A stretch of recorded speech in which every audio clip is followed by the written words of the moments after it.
Bonjour à toutes et à toutes, donc la guerre des 1. On va essayer d'expliquer la somme de relatifs de même signe, et là j'ai choisi le signe négatif, un peu plus compliqué. Donc j'ai un exemple, -6 plus -3, donc ici, toujours bien comprendre que le plus en maths signifie et, -6 et -3. Et en fait c'est la guerre, pourquoi? Parce que d'un côté vous avez 1, 2, 3, 4, 5, 6 signes moins, et de l'autre vous avez 1, 2, 3 signes moins. Mais attention, durant cette guerre-là, on va ajouter donc le clan du mal avec encore le clan du mal. Ça veut dire quoi?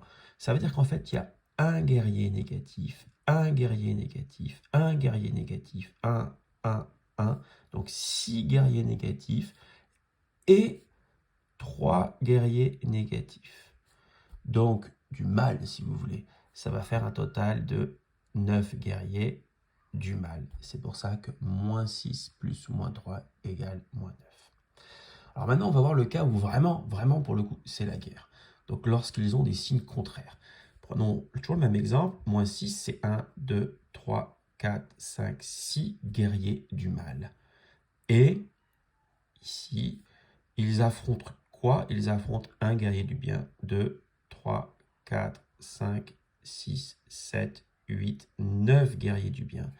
Donc, je vais mettre les 1, les 6 guerriers du mal contre les 9 guerriers du bien.